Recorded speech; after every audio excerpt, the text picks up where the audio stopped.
What's up, martial art friends? It's Jay here from EZ Wing Chun. Today I want to share with you 5 tips that definitely change your Wing Chun dropping hands from something like this to something like this. Excited? I won't keep you any longer. Let's go.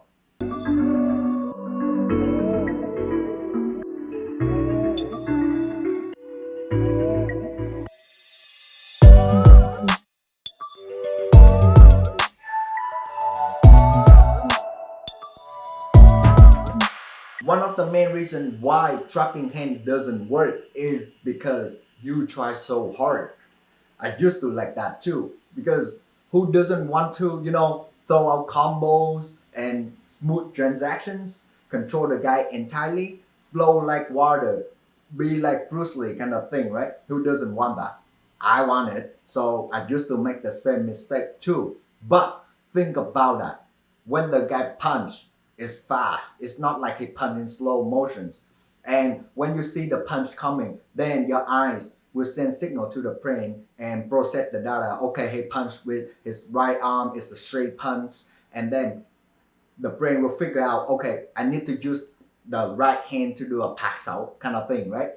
And then the brain will fire a signal down to the muscle to actually fire the movement. That just takes forever, and you just have like, one fraction of a second to actually respond to that. So catching the hand is like you try to catching the bullet. In fact, I feel like it's an insult to your opponent if you think you can catch his punch. And a true warrior always respect his opponent. Plus, there are just too many angles and way to attack. People so smart when it comes to fighting. They come up with so many things. So if you try to figure out all of that, nobody can think that fast. Even Einstein cannot think that fast. Plus, when you try to trap the guy, you not actually attack him. And that leads to the second tips, which is always give him something like pressure, punches, anything you can think of. Don't, let him too comfortable and keep attacking you. That's when problem happen. The classic mistake is when he fake the punch and then he draws his hand back, you still, follow that movement and try to grab or lap or trap the air, which, yeah, give him the free shots that bad. But I get it. At first, we always want to, control the guy's hand because we are afraid the punch coming to the face and stuff, right? Because you don't have that much control, so you really try hard to gain control. I get it. But that just gonna make you passive. You want to make him passive and you become active. So when you actively punch him, you give him something. Now he have to respond to you, which will slow him down or disconnect his turn, so he not be able to constantly attack you. He have to stop there for a second. He have to respond to you. He have to block. He have to dodge. Those things will give you the opportunities to actually trap his hands. But within the trapping opportunities, how can you respond that fast? Because the punch is very fast. Everything is like in a fraction of a second. Wow, the key here is you don't think. You use Jizao, sensitivity, muscle memory, anything that you're comfortable to call it.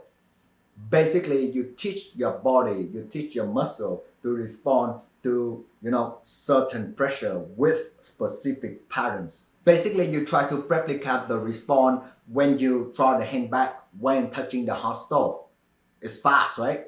It's way faster than figure out what techniques you should use in the middle of the fight, or even visual response, which is you see the punch coming and then you try to dodge it away. The reason behind that in plain English is when the stimulus come, you usually the brain have to process it, have to understand it, not just what the brain does, and it's gonna slow you down. You don't want that. This type of response is when the stimulus come into the spinal cord and then it's out right away. We don't have to understand what it is. We just respond to it. That's why it's way faster. Every martial art has it too. Look at boxing. If you try to pull down the boxing guard like something like this and then try to attack him, wow, he gonna fire right away to your face to actually close the gap. They actually train like that. I don't know, like I cannot talk for every boxers, but that what happened in my boxing gym like 5 years ago. It's like 5 years ago. They're already that. So I think that's just common. Like when you like this, there's a specific drill where your friends will try to pull your hand up down. When your friend pull your hand down, you just fire. You just fire. And that exactly the same in Wing Chun. If somebody try to pull you down, you just disengage and give him a back fist to his face. That just same biomechanic, nothing fancy, nothing like I can feel your chi kind of stuff. Like, yeah, I don't believe in that stuff. Well, this tip is just an expansion on Jizao, but when you recognize the pattern, you don't want to chase the techniques anymore, because no matter how many techniques you put your work in, you try to learn it, try to memorize it, that's not gonna work. It just gives you more work and then give you a less effective result. You don't want that. It's not because that the techniques is bad. Those techniques are awesome, but nobody think that fast anyways, remember? So no matter how many techniques you have, it doesn't matter if you cannot feel the energy, if you cannot feel the pressure. That's why the feeling part, the Jizao part, is the most important part. And when you get to like advanced level, when you get better, you can always free flow with it. You can respond in your own way. It doesn't need to be like exactly the same as the traditional techniques. That just doesn't make sense.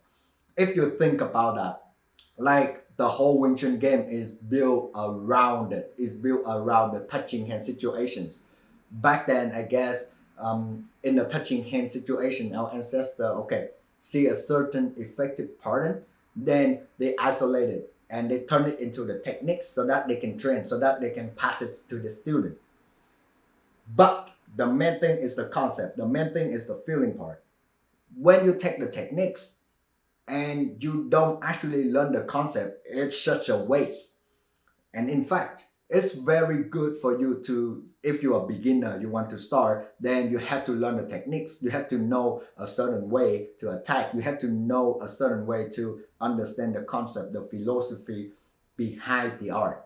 But as time go by and then you get better, you already recognize all of the pattern. If you keep chasing those techniques, it actually gives you a lot of limitations. Since we're already talking about concept over techniques, the next tip, which is the last tips, will definitely change your game and open your limit to the sky. Trapping hand is not, about physically trap the guy's hands, like tie him up, make an X so that he cannot move, he cannot attack you. Well, those techniques are great. I just said that trapping hand is way beyond that. As long as you trap the guy, as long as the guy cannot move, cannot attack you back, cannot fire the next shot, he on the passive mode all the time. That means traps. So how can we do that? Rather than just like actually physically tie him like this. Well, you can simply do that by off balance the guy, by simply turning the guy, by simply grappling the guy, by like constantly attack him, like those smooth combo where no gap in between. The guy cannot respond to you. He keep eating punches. That is when the trappings maximize their potential. Because if you physically just cross his hand like this, there's no, you can only do so much with it. Like you need two arms and then you have to like trap his two arms. That, yeah, that is way too limited. There's always, you can turn the guy, let's say the guy punch you, you can always lap the guy and actually track him to the side. So now he turn his back to you. No way he cannot fire the next shot.